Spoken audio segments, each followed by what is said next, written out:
Corona virus के दौरान जब हम सारे अपने अपने घरों में बैठे हुए थे, तब एक इंटेलेक्चुअल बंदे ने मुझे कहा था कि दुनिया अथॉरिटेरियनिज़म की तरफ जा रही है, यानी कि डिक्टेटरशिप वाला माहौल मज़ीद आएगा पूरी दुनिया में। और जो सिविलाइज्ड सोसाइटीज़ हैं, जो बड़ा डेमोक्रेसी का चूरन बेचती होती थी, अब वो भी अथॉरिटेरियनिज़म की तरफ जाएंगी। और अब ये बात साबित हो रही है। और इस हवाले से एक रिपोर्ट आई है जिसने पूरी दुनिया में डेमोक्रेसी इंडेक्स का बताया कि किस मुल्क में कितनी कितनी डेमोक्रेसी है। इसमें आज हम डिस्कस करेंगे पाकिस्तान, भारत, चाइना और अमेरिका को। और ये जो है इकोनॉमिस्ट इंटेलिजेंस यूनिट एक इदारा है जो कि डेमोक्रेसी इंडेक्स का बताता है कि किस मुल्क में कितनी डेमोक्रेसी है। तो आज हम ज़रा इसके आंखें खोल देने वाले इंकशाफात को देखेंगे।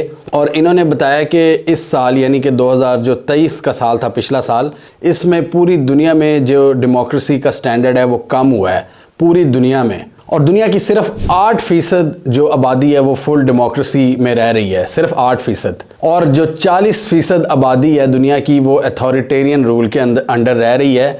और इसमें इन्होंने 4 कैटेगरीज बनाई हैं। अब हम देखेंगे कि पाकिस्तान किस कैटेगरी में आता है। एक है फुल डेमोक्रेसी, फिर है फ्लॉड डेमोक्रेसी यानी कि चिब्बी डेमोक्रेसी जिसमें बहुत से मसले मसाइल हैं। तीसरे नंबर पे आता है हाइब्रिड रजीम यानी मिक्स एंड मैच डेमोक्रेसी, जिसमें आपके डिक्टेटर और कुछ सिविलियन लीडर्स मिलके काम कर रहे होते हैं और आधी डेमोक्रेसी होती है, आधी नहीं होती। और चौथा है अथॉरिटेरियन रजीम। और अथॉरिटेरियन रजीम आजकल के दौर में ये कहा जाता है ये सऊदी अरब और चाइना वगैरह, नॉर्थ कोरिया, इस तरह के जो ममालिक होते हैं ये अथॉरिटेरियन रजीम में आते हैं। तो इस रिपोर्ट के मुताबिक पूरी दुनिया में 2023 में जो डेमोक्रेसी इंडेक्स है वो गिरा है, क्योंकि इसमें मल्टीपल रीजंस थी। दुनिया में जो पॉलिटिकल इंस्टेबिलिटी है वो बढ़ रही है, जंगों में इजाफा हो रहा है और कंट्रीज़ सख्त किस्म की अप्रोचेज़ अपनाने पर मजबूर हो रही हैं। यानी उनकी ज़रूरत बनती जा रही है कि वो एक सख्त किस्म का रूल जिसमें लोगों पर जुल्म सितम हो, जिसमें प्रेस की फ्रीडम ना हो, ह्यूमन राइट्स का ख्याल ना रखा जाए। तो दुनिया इस तरफ बढ़ रही है ओवरऑल डिफरेंट रीजंस की वजह से, जिसमें ये जंगें वगैरह भी हैं। तो इसमें इन्होंने तकरीबन 165 कंट्रीज़ जो इंडिपेंडेंट कंट्रीज़ हैं उनके डेमोक्रेसी इंडेक्स को स्टडी किया है। और इसमें अपनी इन्होंने वो दी है, ये स्टडी दी है जिसका नाम है द एज ऑफ कॉन्फ्लिक्ट। तो जो 3 टॉप कंट्रीज़ हैं जिनमें सबसे ज़्यादा डेमोक्रेसी है उनमें शामिल है नॉर्वे, न्यूजीलैंड और आइसलैंड। यहाँ पर ये टॉप ममालिक हैं जिनका डेमोक्रेसी इंडेक्स बहुत ज़बरदस्त है।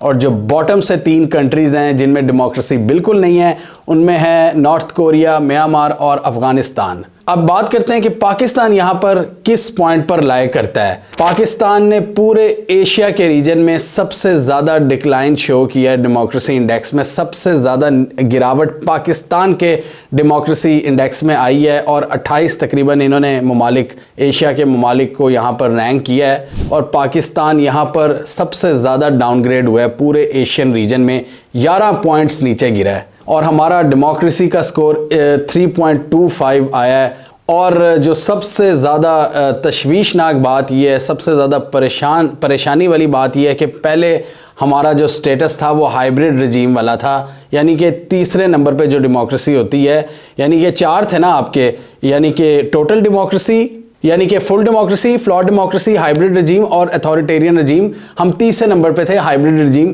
कि किसी थोड़ी बहुत डेमोक्रेसी ज़रूर थी। हम हाइब्रिड रजीम से अब शिफ्ट हो गए हैं अथॉरिटेरियन रजीम में। और ये कारनामा किस दौर में हुआ है? ये पीडीएम के दौर में हुआ है। ये पीडीएम की हुकूमत के अंडर हुआ है कि पाकिस्तान हाइब्रिड रजीम से अथॉरिटेरियन रजीम की तरफ चला गया है।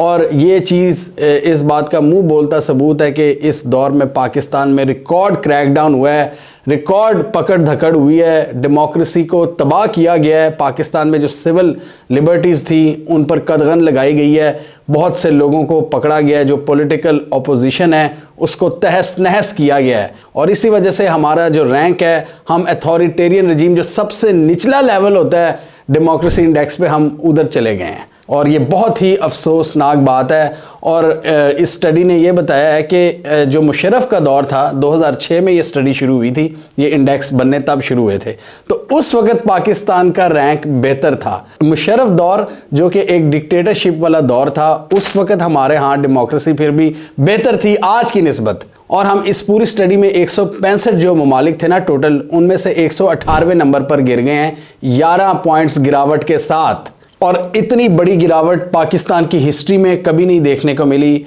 और इसका क्रेडिट जाता है पीडीएम की हुकूमत को, जिसमें आपकी सो कॉल्ड डेमोक्रेटिक पार्टीज़ थी, पीएमएलएन और पीपल्स पार्टी, जिन्होंने अपनी तहरीक का नाम रखा था पाकिस्तान डेमोक्रेटिक मूवमेंट, पीडीएम। यानी डेमोक्रेटिक मूवमेंट में पाकिस्तान का जो डेमोक्रेसी इंडेक्स है वो सबसे नीचे गिरा है।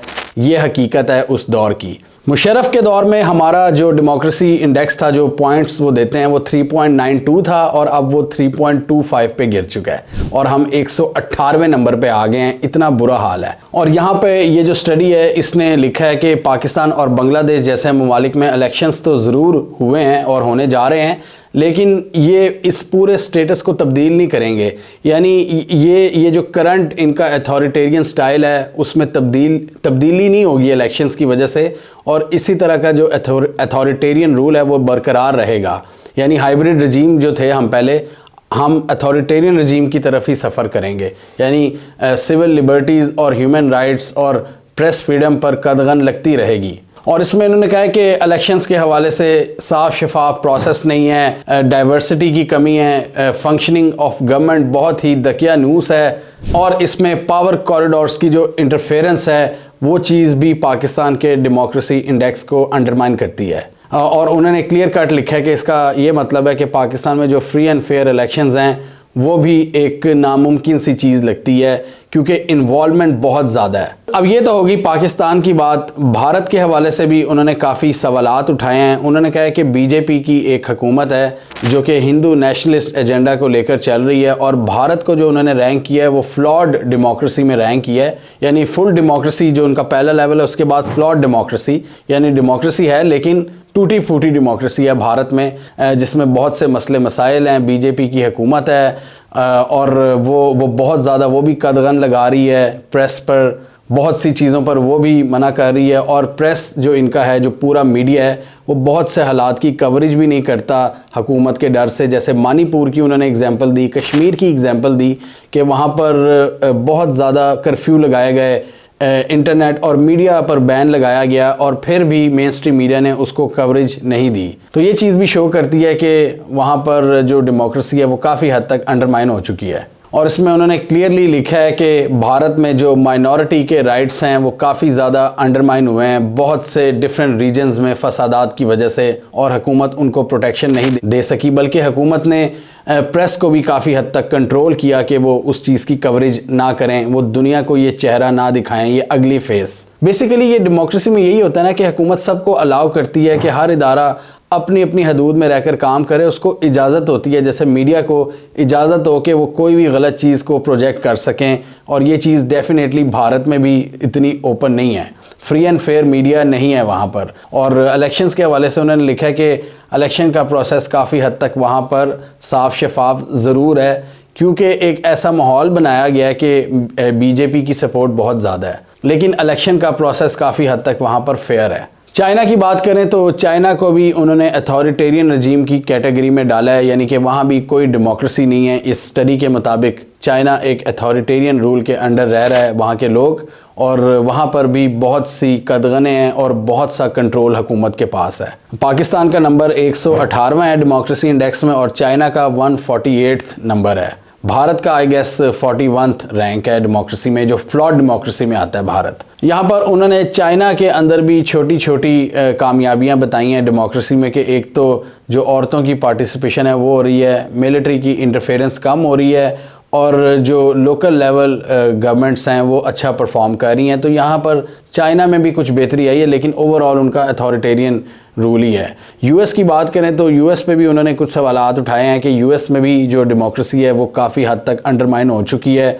उन्होंने लिखा है कि यूएस जो सबसे बड़ा जमहूरियत का चैम्पियन होने का दावा करता है, वहाँ पर भी बहुत सी जो चीज़ें हैं वो अंडरमाइन हो रही हैं। वहाँ भी बहुत सी चीज़ों पर कदगनें लगाई जा रही हैं, और वहाँ पर जो नफ़रत और हेट की पॉलिटिक्स है उसमें भी इजाफा हो रहा है, और इसी वजह से जो सिविल सोसाइटी है वो डिवाइड हो रही है। तो अफसोस के साथ हमने देखा कि पाकिस्तान का जो स्टेटस है वो हाइब्रिड रजीम से अथॉरिटेरियन रूल की तरफ चला गया है। यानी ये वो रैंक है जो कि मिलिट्री डिक्टेटर्स के दौर में मिला करता है, और पाकिस्तान निचली कैटेगरी में आ गया है। इससे काफ़ी हद तक ये चीज़ समझने में मदद मिलती है कि पाकिस्तान में जो डेमोक्रेटिक प्रिंसिपल्स हैं उनकी धज्जियां उड़ाई गई हैं 2023 में। हम उम्मीद करते हैं कि 2024 में इलेक्शंस के बाद जो एक फ़िज़ा कायम हो रही है, एक बेहतर हुकूमत बने जो अवाम के हकूक़ का ख्याल रखे, जिसमें प्रेस को कुछ फ्रीडम हासिल हो, टोटली कंट्रोल्ड प्रेस ना हो। इसके अलावा जो ह्यूमन राइट्स हैं उनके हवाले से उनकी भी रिस्पेक्ट की जाए। इस तरह ये जो क्रैक डाउन अपोजिशन पर बंद किया जाए, जो भी हुकूमत है वो अपने पॉलिटिकल अपोजिशन को ज़रा उस पर हाथ हौला रखे। हमें कमेंट सेक्शन में बताइए आपके ख्याल में 2024 में पाकिस्तान का डेमोक्रेसी इंडेक्स कुछ बेहतर हो सकता है? क्या हम अथॉरिटेरियन रूल से हाइब्रिड रजीम की तरफ वापस जा सकते हैं रैंकिंग वाइज? वैसे तो हाइब्रिड रजीम ही है, लेकिन ऑफिशियली क्या हम अथॉरिटेरियन रूल से हाइब्रिड रजीम की तरफ जा सकते हैं? कमेंट कीजिए। इसके अलावा हमारा यूट्यूब चैनल सब्सक्राइब कर लें, साथ ही वो बेल आइकॉन भी दबा लें ताकि वो स्टोरीज़ दुनिया भर से और पाकिस्तान से जिनकी मेन स्ट्रीम मीडिया पर प्रॉपर कवरेज नहीं होती, हमारे प्लेटफॉर्म के थ्रू आप तक टाइम पर पहुँच जाएँ।